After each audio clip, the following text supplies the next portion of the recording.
by 1862, Ballsal Heath had grown to about 10,000 inhabitants, and in that year the Ballsal Heath Local Board of Health was set up with responsibility for managing the district.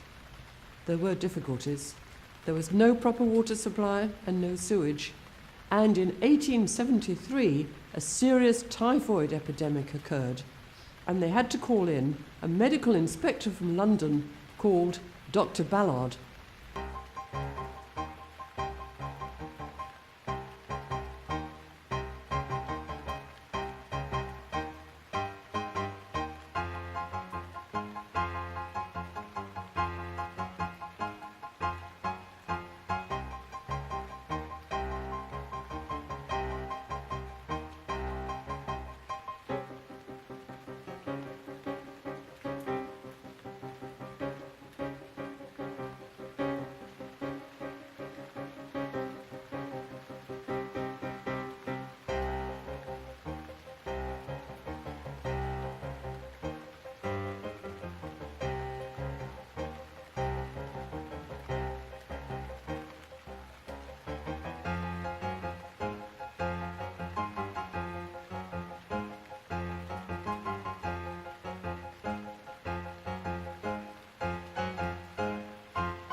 Gentlemen, I'm here today to deliver my report into the outbreak of enteric fever, which has affected not only this district, but families in some of the best villa residences in Moseley.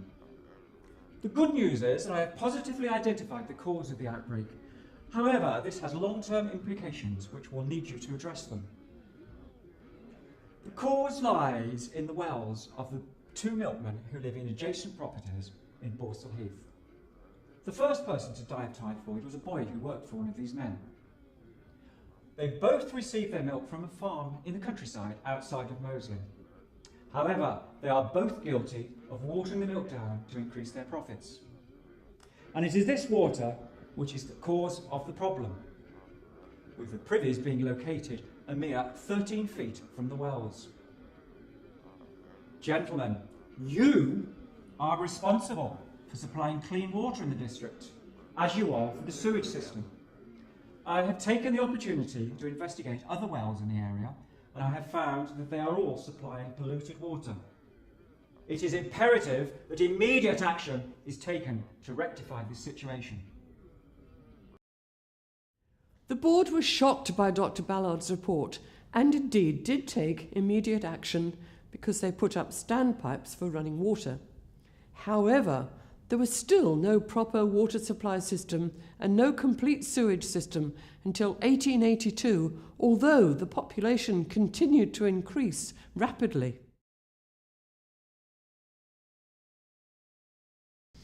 Ballsal Heath grew fast in the mid-19th century, and in 1855 Sherborne Hotel was built. It was a grand establishment with its own grounds which ran between Sherborne Road and Ballsal Heath Road. Then, in 1873, Maurice Roberts, the prize fighter, established a zoo there called the Birmingham and Midland Zoological Gardens. Unfortunately, it wasn't popular with the residents, and animals kept escaping. And in fact, there was a petition from 115 residents to close it down, so the zoo only lasted for 3 years. Kitty! Here, kitty, kitty! Kitty! Here, kitty, kitty! Kitty! Kitty! Kitty! Here, kitty, kitty! Oh dear, what a day. Oh, yeah, I'm that worried about that zoo. Yes, and me. The smell's The smell, dreadful. it is, yeah. Ladies! Ladies! Oh, here he is, here he is. Can I ask your help? Oh, I should we be. help? Find the animals that have got away. You've not got more escaped animals. I'm afraid so, but we are working on it and it will be better, I promise. And what's escaped anyway? It's only the cat. You know, the tiger. Oh! Oh! A tiger? Don't panic, we'll be able to sort it. This Tiger isn't... will kill us. And what's that for? Oh, well, there has been something else escaped. The spiders that have got away. Spiders? What are they, poisonous? Yes, I'm afraid so. And They're more dangerous than the cat, you know. how big are they? Oh, that's the size of my hand. Oh, lock your doors. Lock your doors. Bolt all the windows. And you? No help? Oh. Kitty! Kitty! Here, kitty, kitty! Kitty! Come to daddy! Kitty!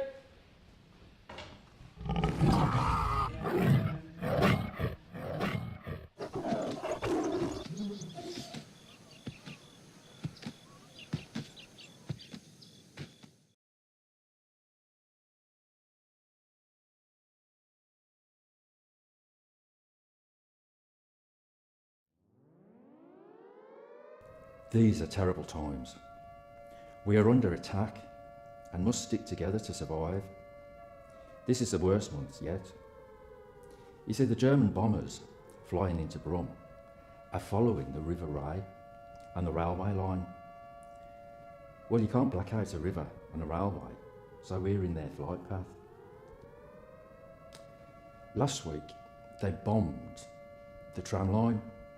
Never seen anything like it. Tram line was sticking up in the middle of the road. The night Tyndall School was hit. They hit the Grand Old Methodist Church. Well, my cousin was getting married there next week, so they've had to find somewhere else. Because you can't get married without a licence, and the licence was in the rubble. But the minister went through the rubble and found the licence. Now, listen carefully, people. More bombs are on the way, and you must take cover when you hear the siren. The nearest shelter is under Brighton Road Railway Bridge. You can also use the cellars under the Butchers or the Art School. But either way, keep safe. November 1940 was probably the blackest month for Ballsal Heath, but the bombing continued into 1941, and in February 1941, Brighton Road Railway Station was itself hit and damaged, so the shelter there was probably not the safest place to go.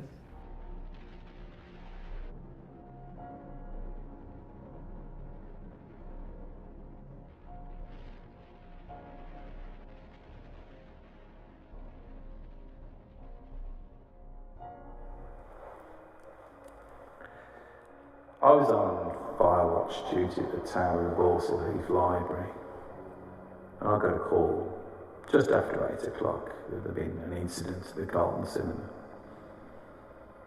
Now, the audience there had been watching a film, Dorothy the Moore film called Typhoon, and then they gave me the option to go and seek shelter elsewhere, and a lot of them did. There's a fair few of them who didn't.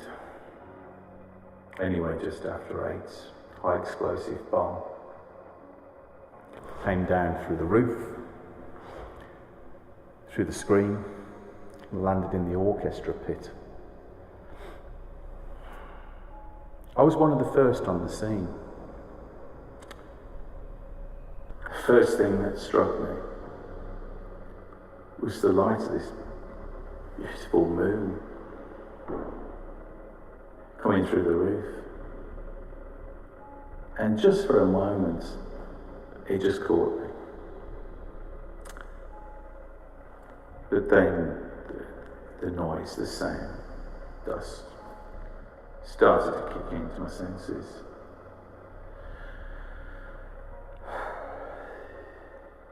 I went to the front row. All still sat there with their eyes open. And as I got close, I could see they'd all gone. Every one of them.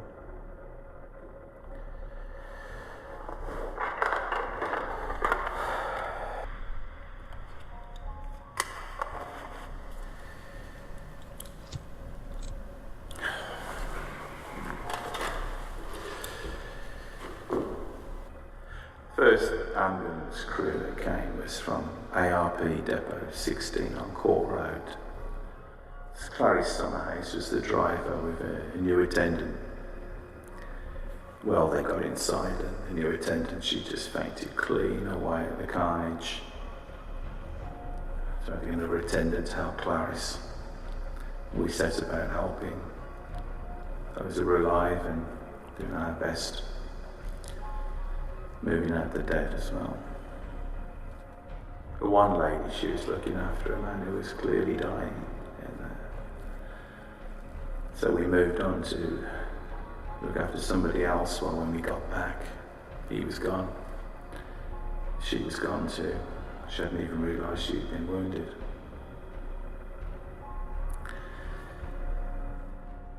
I was in the first lot. That's where I got this leg wound. And people say that experience, that must have prepared you for a job like this. It was different. First World War, soldier against soldier, you against him, kill or be killed. That's different. This is just civilians being killed on a night out. It's not the same. Nothing really prepares you for that. You tell yourself you're doing your best. That's all you can do. You do your best for the living, you do your best for the wounded, you do your best for the dying. That's not always enough. But no, it's not the hardest part of the job. No, the hardest part comes later on today, tomorrow, when you go around knocking the doors, telling people why their loved ones have been killed, where they passed away, how they passed away, trying to explain why they passed away.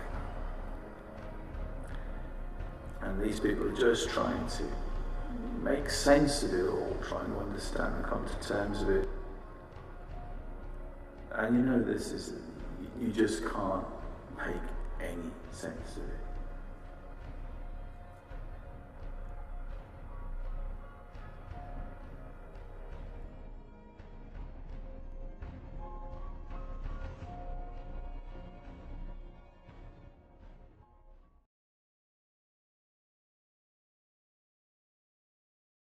Ernest Deitch was a self-taught photographer who first set up a studio in Small Heath in 1910. This was followed a few years later by a studio on the Moseley Road in Ballsal Heath, where his son also took over the business. The studio came into its own in the 1950s, taking photographs of newly arrived people from all over the world who wanted to send photographs home to their families.